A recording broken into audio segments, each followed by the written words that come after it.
And away we go. So today we're going to be talking about the problems that we at Hubli are seeing across the education sector, and some solutions that will hopefully save you and your staff a lot of time and money. We're also going to approach this from the stance that schools are businesses, and that you have customers that you have to keep happy in order to thrive as a business. I make this point because the key reason why communication systems are getting more and more entangled is because the world keeps on innovating how we communicate, and schools have to keep up. Schools have to keep up with it, or else we end up, with frustrated parents. So before we move on, I want to mention a few things. So first of all, make sure you have, the ability to take notes, because I'm going to share some slides with specific action points here and there, and you're going to want to write those down because you'll actually be able to take those away and use those today. Also, as you know, I'm the founder and CEO of Hubli. So now none of this information that I'm going to share with you requires you to use Hubli and be our customer. You'll be able to take this, information and, take it away and use it with many different tools. But the value of Hubli is that we centralize all the different tools you would ever need to manage communication at your school, into one sort of out of the box turnkey solution. So you don't have to, spend time trying to try different tools or learning each one and getting them to work together. So if you stick with me until the end of the webinar, I'm going to make a pretty huge offer for those that are interested in learning more about Hubli and potentially using it at their schools. And I'm just going to pause this one real quick second here, because I want to make sure that everybody's got got me in their audio. So if anybody could just simply, because we've got a couple people dropping off, and I just want to make sure that it's not due to not being able to hear me or see. So is anybody able to send in a message on the screen in the question box, and just send me a message letting me know that that you're hearing the audio? And I'll move on. You can just say, yes or no.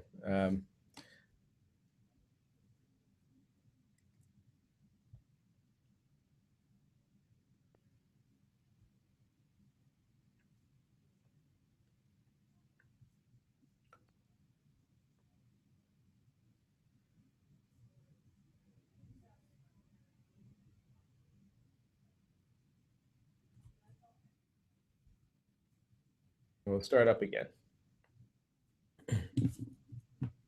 So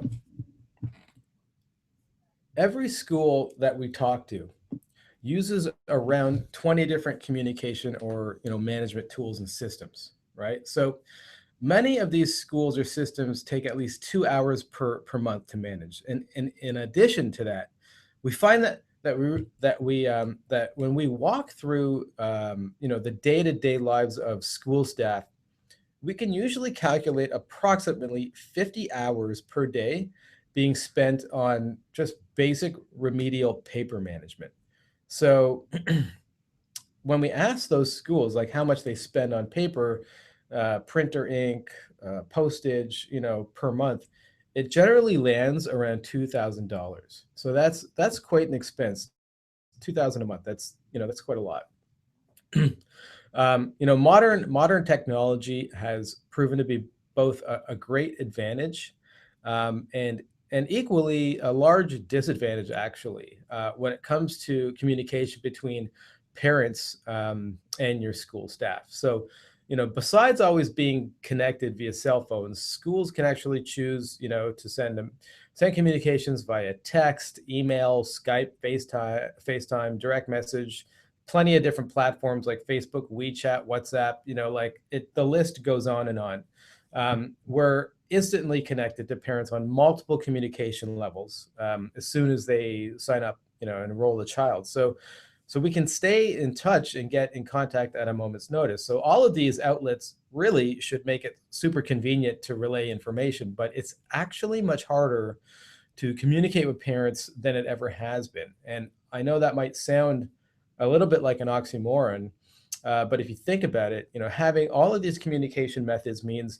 that parents constantly have to check their texts, their emails, their social media apps, and hunt for messages from your school, the various teachers or staff that they need to hear from. And the truth is that most parents don't have this kind of time on their hands anymore. So we see schools using multiple different channels of communication far too often. So this results in too many messages, basically just getting lost in the shuffle. And considering, I just want to consider something here, like what is the result on your life as a staff member at a school when parents are not informed or don't know what's going on? Like, does that make your life easier or harder?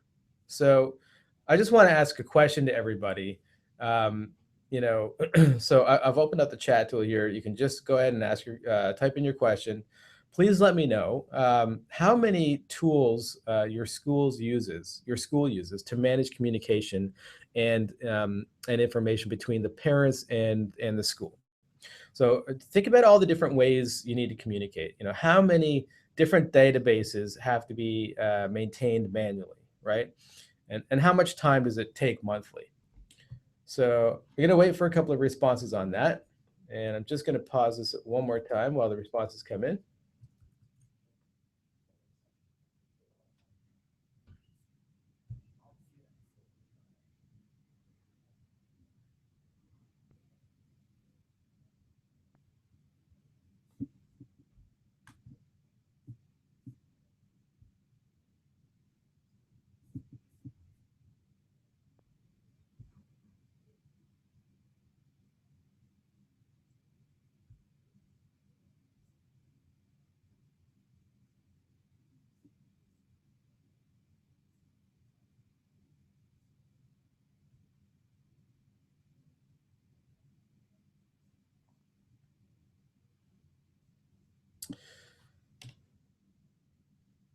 I think we're having a problem with the chat, so I'm just going to continue, and I'm just hoping everybody's hearing me and seeing me okay.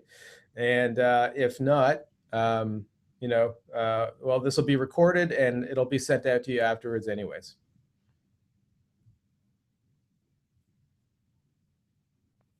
So go on to the next slide here. So the question is, like, what are the actual costs of all of that, right? So what happens when communication standards are not in place at your school? So from an administrative standpoint, having multiple ways to reach a parent is really never a bad thing. After all, there's if there's an emergency, you'd want to reach a parent as soon as possible. You'll probably call them directly on their cell or at work, or then follow up with a text message in case they couldn't answer the call. However, if we're simply talking about the day-to-day updates or general announcements, text messages would not really be the best or most appropriate route to take. So announcements would probably fall into the category of emails or direct messages in a private group, or maybe even a Skype group, or if that's a school's thing. I mean, we see anything and everything at school. So the problem is, there are almost too many ways to stay in touch from a parent's perspective.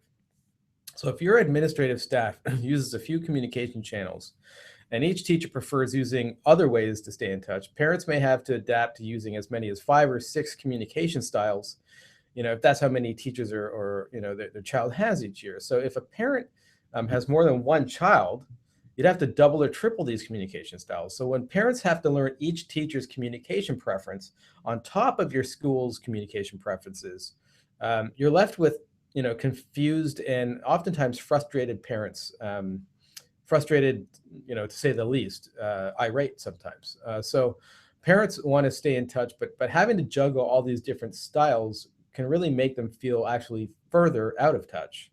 So after all, like how many of us check our emails, text messages, and Skype alerts consistently throughout the day at work? I mean, it's not always feasible. So taking this route ends up decreasing parent engagement, actually, which is the exact opposite of what your school wants. So let's take a look at how this works, and sometimes doesn't work, in another industry. Like, let's take a look at your doctor, for instance. So like, what if your doctor's office worked like this? Like, imagine if your doctor's office adopted multiple communication styles and it was up to each nurse to determine how they'd reach you, right? So let's say you have an upcoming appointment, and one nurse decides to send you a reminder card in the mail about your appointment. It comes 1 week in advance, so you can arrange your schedule accordingly. You get the card, double check the appointments in your calendar, hang it on your fridge. Um, you know, have enough time to like prepare for your appointment without any issues. So that worked. So when you schedule your next visit, you're more likely to wait for this auto reminder card to let you know about your appointment. Now let's say another nurse doesn't like sending out the cards. Like, she doesn't like using paper. She's more green, and she prefers like the ease and also the speed of just email reminders instead. However, she only sends out this reminder email like 2 days before your appointment. So if you're not checking this particular email account diligently, it may get buried under a few days worth of emails. So you'll either miss it or see it late, and you have to sort of adjust your time, reschedule, with short notice. If you miss the appointment, you might get charged for it no matter what. So that may not seem fair or efficient, but that's what happens when communication isn't standardized, right? So this is how your parents feel when they don't know which communication preferences to rely on with your school, right? So I also know of like, a school director that's been forced even to like literally had to resign due to like total out of hand, like reply all email mishap. And the truth is, like, school staff are actually fired every day because they make honest mistakes using these different tools. So it's not only like parent engagement gets decreased, it's also, this can actually create, like, not having a controlled standardized communication system can create serious liabilities. Like, we have customers that have had to fire teachers. Like they had a teacher was using Facebook to share pictures with their parents, her parents of her classroom, and she shared a picture she wasn't supposed to. She didn't have photo release permission for that child. The picture's now in the public domain because you have no control over Facebook's terms of service or privacy. They changed their terms and privacy settings. They reset them to defaults on a regular basis. And that same school even had to make a settlement for another situation in court with a parent for similar reasons. So these are obviously the extreme cases, but it actually happens every day. And if the parents don't do more than just complain, like, that's still something you kind of want to avoid, I would think, right? So let's take a look at this cost calculator for a second. So we're talking about some like real, like, sort of extreme cases, but let's just talk about what I've got here is just sort of what we use at Hubli to talk about like return on investment with a centralized tool. I just want to focus on the total monthly cost before using Hubli, which reduces the cost. But just with some standard numbers here, let's say the average employee hourly wage is $18, and there's a school with 150 kids. You've got 20 teachers.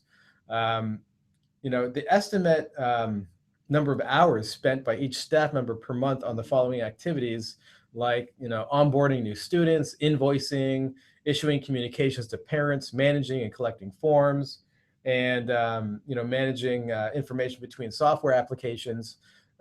We're just taking some numbers here that we hear from schools. We actually walk schools through this and get them to plug in these numbers.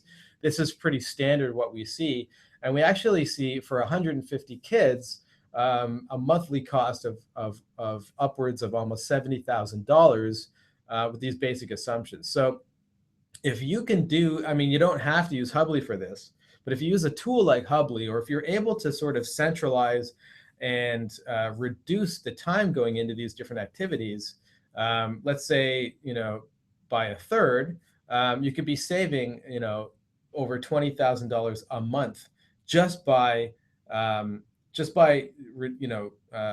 reducing really the time, getting rid of paper, going digital, and reducing the hours around all these different activities.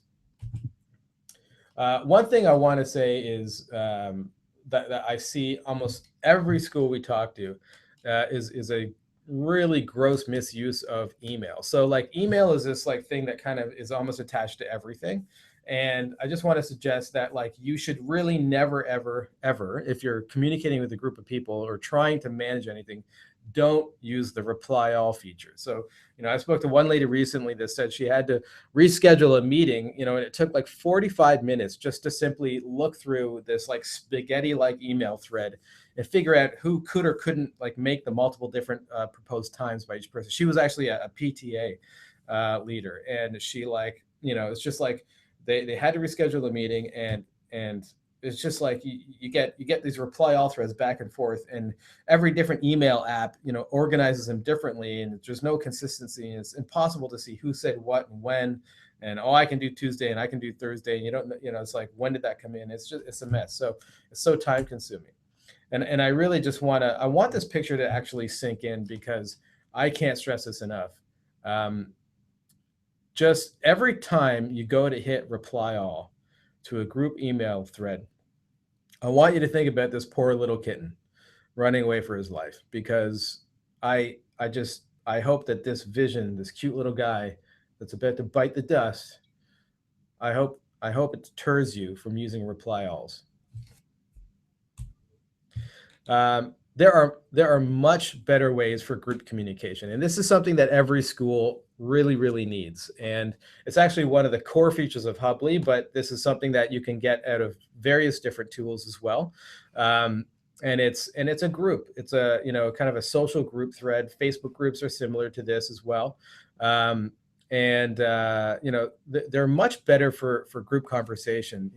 So once something is posted, if somebody has a follow-up question, everybody can see the thread, the conversation. So like the teacher, as an example, doesn't have to answer the same question separately for everyone, right? It's easy to read, and it just you also want to make sure whatever tool you use has the ability to track the engagement. Meaning, if a message goes out, so if you look on this Hubli example here, every message that goes out, we actually track who it got delivered to, who opened it, who clicked on it, and who replied to it. So you can verify, and there are other tools that do this as well, but you just want to make sure that it's there, that this should be one of your the check boxes in your list of communication tools, because being able to verify that parents got the message, or the other members of the group got the message, and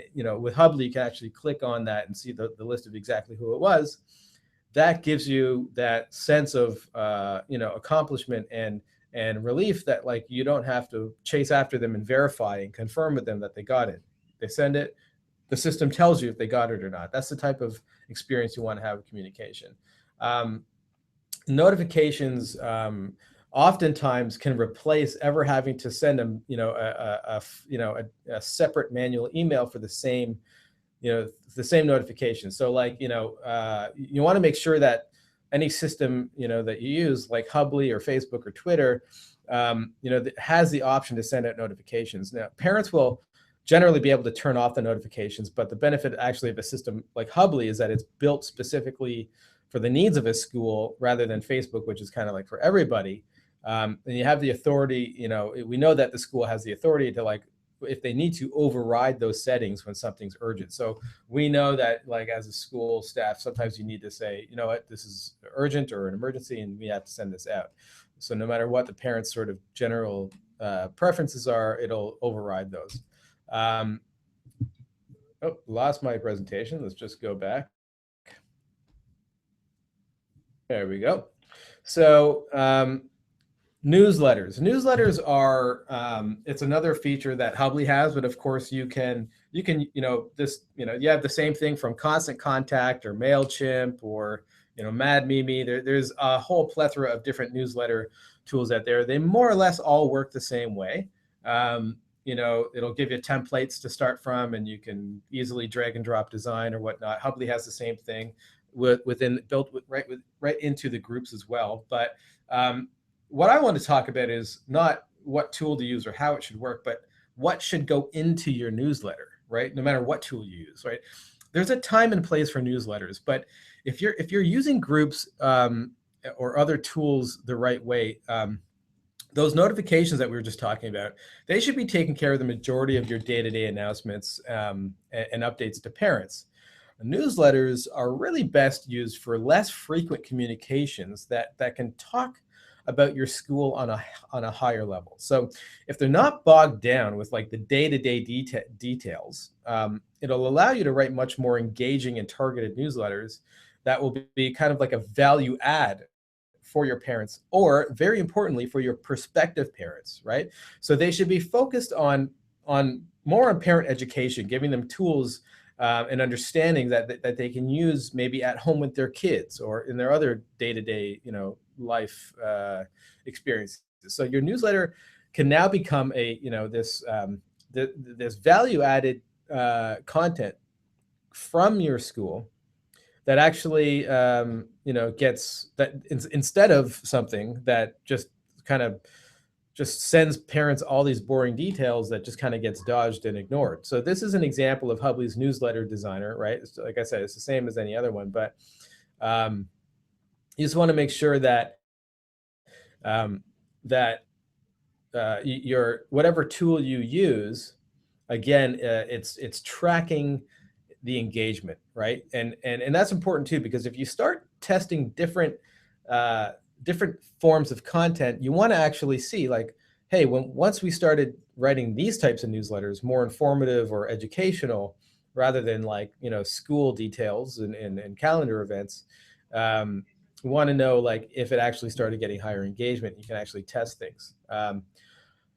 Another really important feature that we see schools trying to use, like in the sort of larger patchwork, we see tools like Doodle or SurveyMonkey or Sign Up Genius. So polls are a really great way for decision making amongst either a staff group or a parent committee, or voting on things. If you want to get your parents to actually vote on whatever, like a list of nutritional snacks that you're going to put in your vending machine. It's just simple, right? Like doing a poll or a survey traditionally, before there was like these digital tools, was kind of a daunting task. But if you have the ability to do it and it's easy, you can get a lot of value out of like getting the feedback from your community. So it's great for scheduling. This is an example of a scheduling poll that one of our schools has used on Hubli. The point is that if you were to do this over a group email thread using like that reply all function again, there's a lot of little kittens that are going to die in that scenario. So what you want to do is let everyone enter a poll. It gets you the information that you need so much faster with much less hassle. Because, a reply all thread, it's just, it's not great for like the recipients, meaning the members, but the people that are organizing it, that have to like, book the room for the meeting, and the one that's actually the chair of the committee or whatever, like if you're the poor soul that has to like figure out what to do based off reply all threads, like you're the one that's spending hours sifting through information, and that's generally the school leaders or the the PTA leaders, or lead teachers. There's always a few different roles that have to do things like this. So making a poll like this on Hubli takes literally like a minute, but you can also use many other tools like I mentioned before. And now let's talk about email, because I've been talking about reply alls, so let's talk a little bit about like some do's and don'ts for email. You just can't rely on email as an immediate response communication method. You can't expect parents to be checking their inbox all day every day, especially because it's so easy to search and find old emails. People are less and less inclined to really keep on top of their inbox, because most people today, I think, use Gmail more than anything, and Gmail is obviously pretty good at search. So a lot of people have these really, really unmanaged, messy inboxes with thousands of emails in their inboxes. I cringe when I see that stuff. I'm kind of like the nerd. I try to keep a zero inbox, quote unquote, but I'm not the typical email user. You don't want to use email, certainly in an emergency situation. This is probably pretty obvious to everybody, but I thought I would throw it in for good measure. Like, email is not an emergency alert system for the same reasons mentioned above. And um, don't send everything to everyone all the time, right? Like, schools today are literally, like, not figuratively, but literally behaviorally training their parents to ignore them. And so let's use the golden rule here. Put yourself in your parents' shoes for a moment. Like, would you like it if your bank sent you like 5-page newsletter filled with information about other people's accounts? Like, on the first, one of the first things we learn from speaking to parents is that they are continuously smacked over the head with irrelevant information. And by irrelevant, I'm talking about information about programs and classes that do not pertain to them, right? They've got usually one or two at the most, sometimes more, but usually it's just one child in your school at a time, right? That's the majority, one or two. And all the other classes and all the other events and all, the different ages, and that doesn't pertain to them. So, like, why, like, schools are forcing their parents to sift through 90% of irrelevant information to find one or two sentences that actually mattered to that parent. And essentially, I tell you, people from my generation, if you want somebody to ignore you, that's what you do, right? If people learn how to dodge pretty quickly. And like I said earlier, Gmail makes it really easy for them to do that, because there's a nice search box, and just when they need to find something, they'll go in there and find it. But that's not the way you want it to be. You want the parents to be informed without having to miss something or go searching for something. So, in summary, what is email good for? Well, think about that scenario I mentioned with getting the bank statement. So rather than snail mail, it's better. It's better. Email's better for something like that because it's an archive, right? So, like, you want your parents to have an easy time finding, regular, not urgent information. So that's the type of thing you send an email, like, and that's like I said, those are like sort of those newsletters.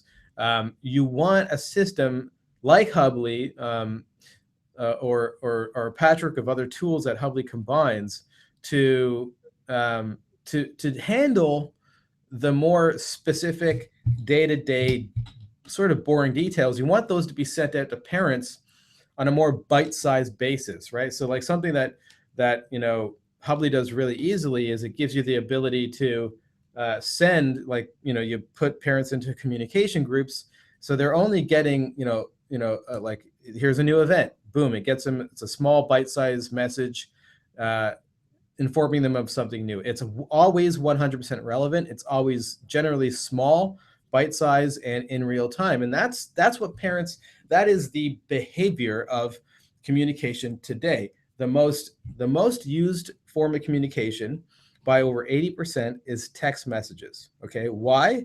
Because there's a few reasons. They're non-committal.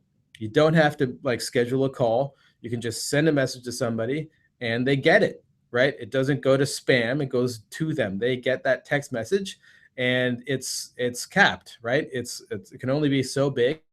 Forces you to be very clear. And the thing is that it's not easy to manage communication like that, bite-sized communication with relevant information to parents. So, like, that's a challenging thing to do. You have to set up a system that does that, and it's totally possible without Hubli. Obviously, Hubli makes it easy for you. So, moving on, I want to talk about paper. Like, as I mentioned earlier, the average school is spending approximately $2,000 per month, on average, with the cost of buying paper, printer ink, photocopy repairs, and of course, just many hours beyond the actual physical expense, many hours per week going into paper. And that is just like, that's the biggest cost by far and away, right? It's like time, right?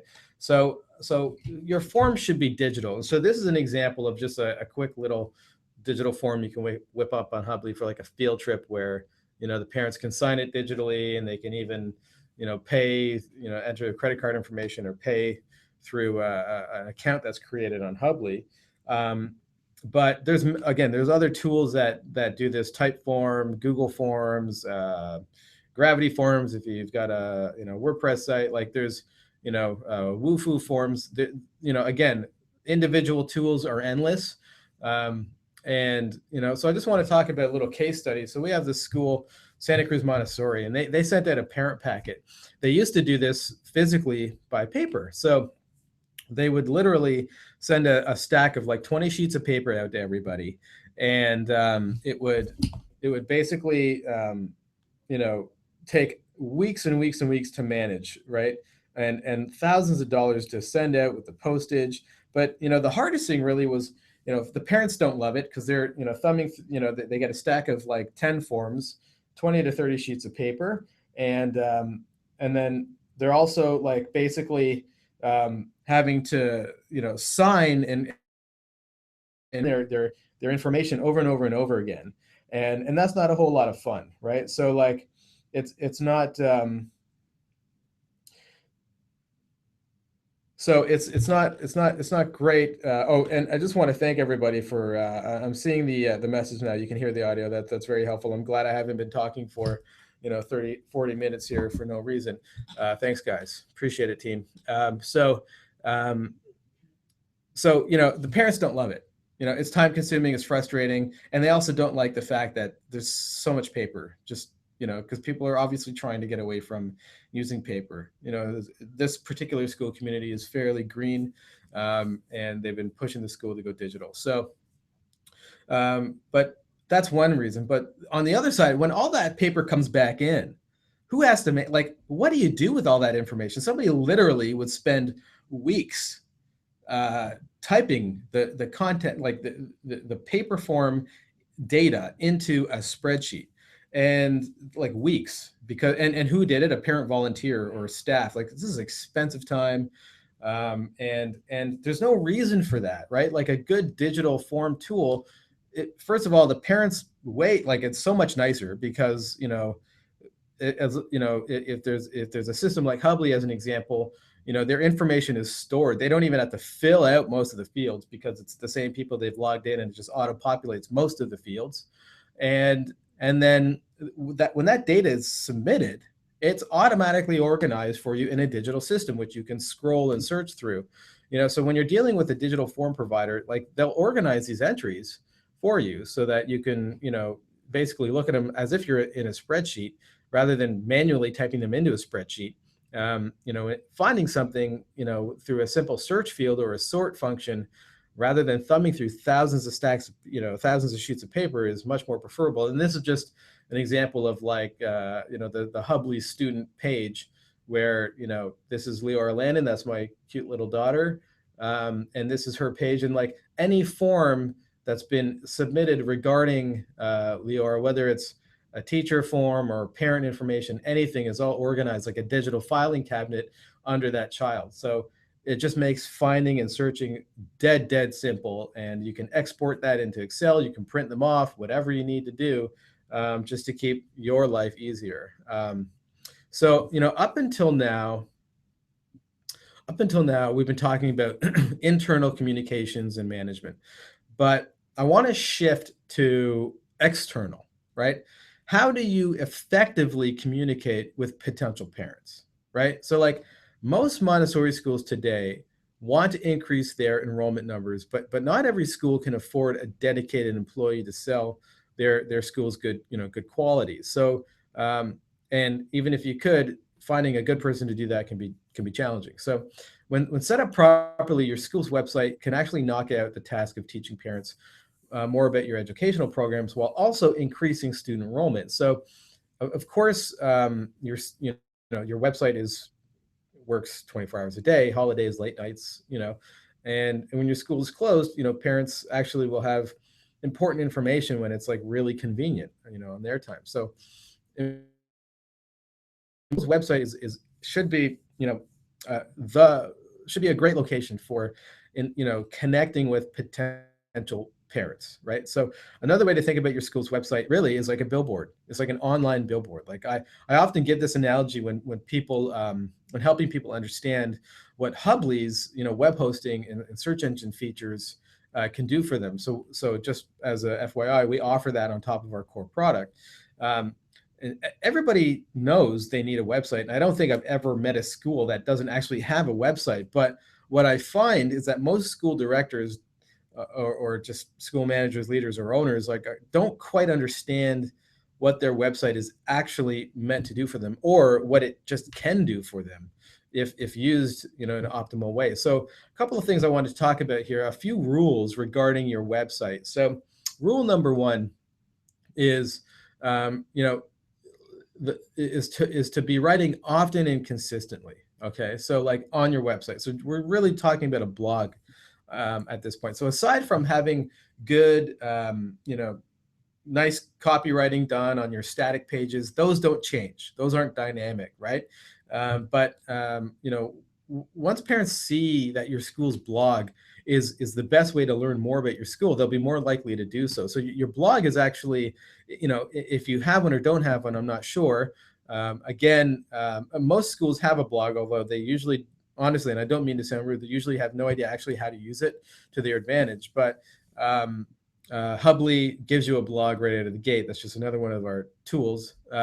So if you notice that a few parents have asked, kind of the same questions as this is just, if you're looking for, in a blog, you want to be sort of summarizing or gathering what parents are asking, consistently. If they're asking about bus routes or extracurriculars, or you want posts that kind of dive into those topics. And I would say above all else, you want to be consistent. So whether your school is just starting to blog or dusting off, like the cobwebs, and you're just going to start, working on a blog, or it's an inactive blog.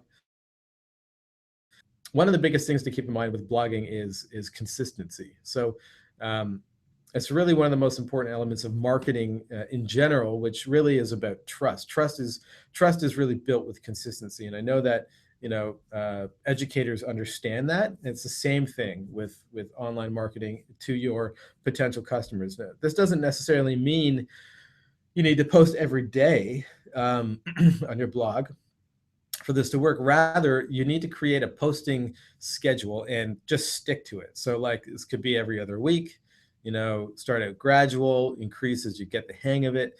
Ideally, you want to send out a post around the same time on the same day each week. This is really, really crucial.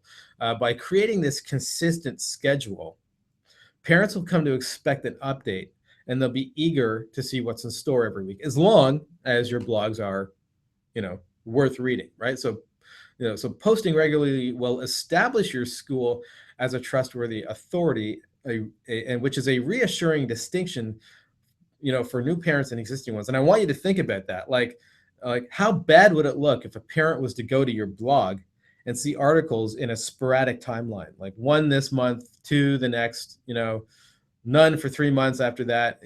This is likely to put the rest of the organization in the same light. You don't if you're not going to use your blog according to these best practices, it's probably better that you don't have one, right? It could be damaging to you. If they get a sense that you're not able to manage things, you don't want your school to be seen in that light. So I really do take a stance on this, is like, if you can't, so that's why you have to pick every 2 weeks, right? And stick to it. And because you want to show that historical ethic, that work ethic, that organization. You want to present that trustworthy organization. You want to give people that sense when they come to your website and they're looking at your blog. It's really important. So here's an action tip, right? So, and this is where, you really want to take some notes, like write this one down. So you can, using your teachers and your team, carve out a post. This shouldn't just be on one person. Everybody in your team are educated, they're smart, they've got great things to share. They all have different personalities. Like the best way to do this is to assign a different teacher or administrative, team member each week to post something. Makes it easy. You use a shared calendar. I keep on plugging Hubli. Calendars is something that Hubli has. Of course, there's many other tools that do that. Google has great shared calendars. That's another place you could do it. But you want to have that consistent schedule. And this is an easy way to accomplish that. And I would say, rule number two, just to go back to the type of content, right? Again, agnostic to any tool, what should you be writing, right? So make sure that your content added and that you should kind of think of it like a gift, like to whomever finds it, right? Like it should be good enough that someone would literally buy it for a few dollars. Like that's a I like to phrase it like that. I didn't come up with that. I heard it from some other marketing genius, like your content should be good enough. It should be free, but actually worth good enough that somebody would actually pay for it. So, you want to post the stuff online that your prospective parents that are actually going to benefit from, whether they enroll at your school or not. So this is how you gain trust as experts in the field of teaching and raising children, so that when they have to decide whether to place their child with your school or the one down the street, they'll be more likely to go with your school. That is because they understand that you're knowledgeable, and they already know, like they subscribe to your blog, and they're actually using your lessons at their home with their kids. Like if you think about it, you could actually already be teaching their children before they even enroll, by giving their parents like useful tips. So some ideas of blog articles, could be something like, how to get your kids to eat healthy. Write this stuff down, okay? How to get your kids to eat healthy. Like I'm a parent, I got 2 kids, and I'm interested. I mean, I've got a great wife actually that takes care of the health stuff. So the healthy eating, thankfully, and but like not everybody is like either has the time or they, even she needs tips, right? So this is something that she's the one that's actually managing that more day to day, and she would love to have tips, right? Because it's hard. Like she knows what she knows, but like even if she knows something, she needs more ideas because things get boring. Kids, kids are their tastes change from week to week. One day they love eggs, the next day they hate them, like throw them across the room, right? So, or top 3 strategies for handling sibling fights, right? So that's a great that's another, nothing to do specifically with your school, right? But your guys are experts. You know how to handle children. You know how to handle fights. You have things to teach these parents. You guys could write books about it. Let's be honest, if you had the time and the will, right?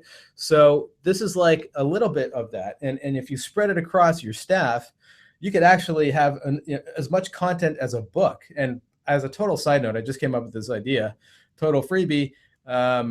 Like do that. A lot of authors today actually blog, and they blog and they blog and they blog until they have a book, and then they take all their blogs and then they write a book, and it's like they blogged to a book. It's like this thing. You could do that at the school, like, and you end up with a book published by the teachers and the staff of your school. That would be so cool. I think that's a great idea. I'm gonna have to make another webinar about that. So to come up with blog ideas, you just have to put yourself in the shoes of your customers and ask yourself, like, what's driving them crazy today? Match that with the wisdom inside your school, because there's lots there, right? So in addition to using themes each week, you got to write out relevant topics that parents actually care about. Okay, so just ask your teachers, your team, keep their ear out for what parents are talking about, right? If you hear the same thing or similar questions, issues, like maybe there's a flu outbreak, something that's current, or something that's kind of like timeless, like how to pack a healthy lunch that won't spoil, or write these things down for just keep a list of potential blog topics. And you can check what's trending on popular parent blogs or Yahoo Parenting as an example to find inspiration, and browse through those sites. You'll see what's going on, right? And you want to take a look at like the higher share numbers, right? That means it's a good chance the topic's really resonating with parents. And that'll probably speak to your parents too.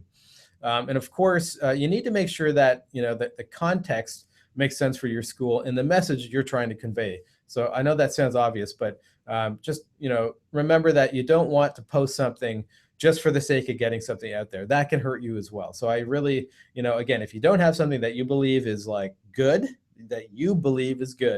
don't post it. Okay. So generally speaking, the more you can help your parents by providing tips, education, advice, pardon me, the more likely it is to resonate with them. Okay. So here's an action tip, right? So have your team brainstorm a few possible topics relevant to and not too far out, right? Keep a master list, and you can ask each teacher to come up with a topic, and you'll have a few months planned out at a time. You don't want to go more than a few months down, especially if you're trying to kind of cross reference thing with relevancy, because you need to make sure that it doesn't go stale.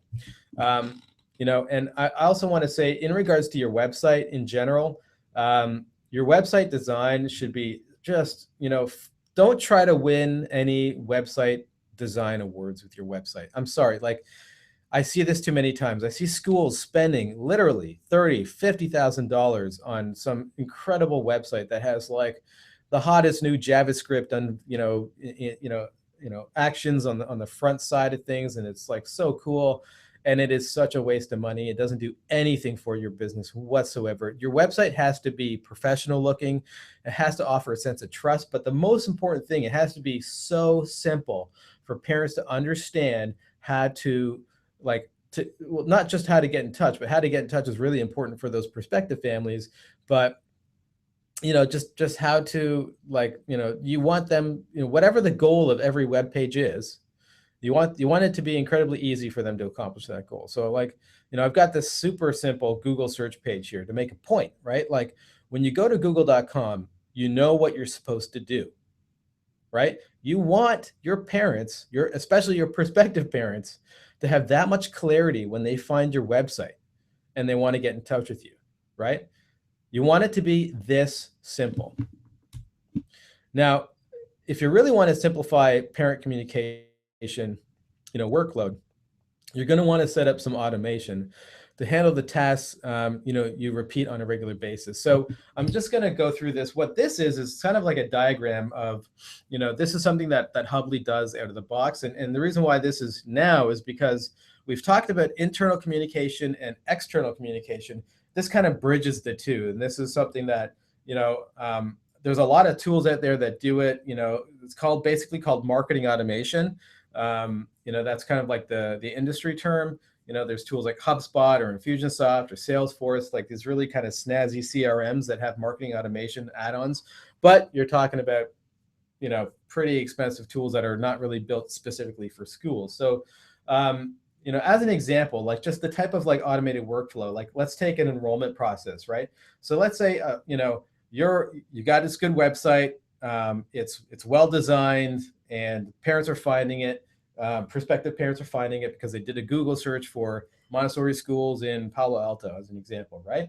So they find your site, they fill out the inquiry form. So great. So what happens next? So as an example, like, there's a certain staff member that should probably be notified. So a message should go out to that person, a notification telling them, hey, so-and-so signed up as a prospective parent. Then you've got that information, and that parent at the same time should get some automated emails sent to them on a time basis, right? Like, thanks for, whatever. It could say whatever message you want. Thank you for inquiring about such and such school.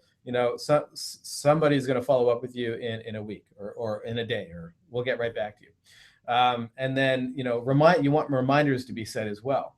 That staff member can then, update the status of all the different inquiries, where they're at in the enrollment process, who's on the waiting list, who's been accepted, who's been rejected, who's just inquired and needs to be scheduled for a tour, right? So you can create tasks to call and schedule a tour for any particular staff member, right? And the emails that the parent gets as an automated response could have a link to a scheduling feature on your site. Again, Hubli's got that, so do all these other marketing automation tools, but Hubli's is just kind of built for schools again, right? So the schedules, they pick a time slot that you've preset. It sends out reminders automatically. It puts it on the calendar for that staff member that's going to be doing the tour. After the tour, the staff member might go in and update the status of that inquiry, that parent. Let's say they move it to accepted, as an example.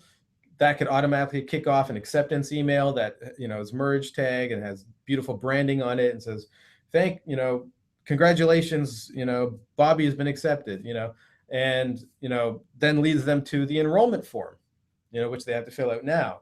And then that can create an invoice and automatically send it out. So like these are all things these are all things that you can set up to be automated. You can use different tools for each one of them, and you can connect them all. There's stuff called middleware. There's systems that centralize all these things like Hubli, and there's like the point is that all manual, they should be automated, because these are things that it's the same. You work the same way every time, right? So if there are tasks that you do the same way every time, and it involves any one of these types of communication tools like forms or emails or tasks or events or scheduling or updates, all of these things, or invoices and payments, all of these things should be automated and should require you as the staff member that has to do something in this process to basically be notified, hey, this has happened, or you can go check the status of all these different stages and just do a little like one click here or one click there to set off the next thing. But like, you should never have to manually write an acceptance letter. You should be a template that merges in their name, and it's set up and it's crafted perfectly, and it shouldn't take you 5 minutes every time to do it. It's all these little, it's death by 1,000 cuts. And this frees you up. Think about what you can do with all this time. And especially if you're doing it by paper, my Lord, like paper process here. I hope I'm not offending anybody that's doing all this by paper, but that's crazy today, and it is so much of your time that if you could free yourself up, please send me a response. Please tell me if you could free yourself up from managing this paper and all these steps and know that your system is working for you. What would you do with that time? You could save hours every day. That's the point, right? You could be more time face-to-face with children and parents, more time talking to prospective families. That's the goal here. I mean, so, like I said, Hubli is a system that makes all this stuff centralized. If you're still with me on this podcast, I want you to know that we have a huge offer. And this is what the offer is today for Hubli. We have usually we have a setup fee. Our schools come on board with one of our packages, and the offer is going to include any one of these packages today. Our setup fee is usually, depending on the package, between $24.99 or $49.99 US for that setup. Today only, you can sign up for Hubli and not pay that setup fee. And also, if you sign up for Hubli, and this is only with an annual purchase, this offer is only for an annual subscription, meaning you're paying for the year up front, not monthly, but annually. So these prices, $149, $199, $249, $499 are monthly prices. So that's usually our offer. After today, you can sign up any point in time for any of these packages monthly. You'll pay the setup fee. Today only, for you who joined this webinar, you can sign up for the annual subscription, means any one of these packages, and you'll get 12 months for the price of 10. That's 2 free months. So all you have to pay is 10 months for the annual setup. So 10 months for the annual package of any one of these packages. So what you want to do to get this is you want to call us at 1-888-415-4450. Our team will, hop on the phone with you and basically, help you pick a package. And the packages, offer different things. Our essentials package, covers all of this right here. Our essentials package does all of this, all the groups and communications and forms, aside from the invoicing. So anyways, I'll let our staff, if you're interested in moving forward with this today. This is a massive offer. We've never done anything like this before. We've never hosted our own webinar. This is something that we're trying out, and I hope, I hope you guys can take advantage of it. I know there's a whole bunch of people here that have checked out Hubli and been kicking the tires. This is your opportunity to save a whack load of money.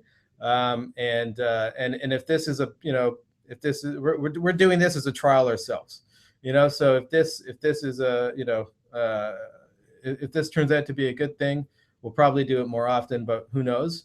But today only, this is the offer. No setup fee, and 2 free months on an annual subscription.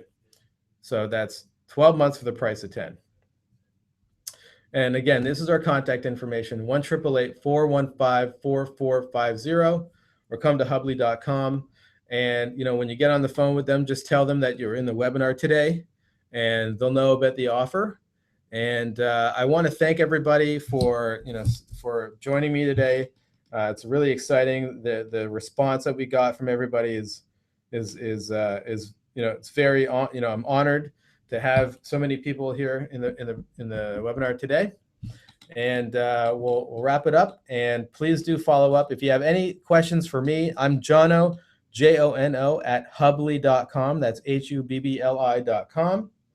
And otherwise, make sure you call that number. Get on the phone with our team, and we'll set you up with that enormous discount. Thanks so much, guys, and I look forward to hopefully getting in touch with everyone that was on this webinar today and hearing more about your schools. And even if you don't become a Hubli customer, I'd love to hear from you. Love to learn about your school and see if this content was helpful, and what you'd like to hear next as well. So this is all good stuff, and we really I want to stress you don't need to be a Hubli customer to get value from us. We pound out this content because we just want to help the industry in general. And again, thanks so much, and be in touch.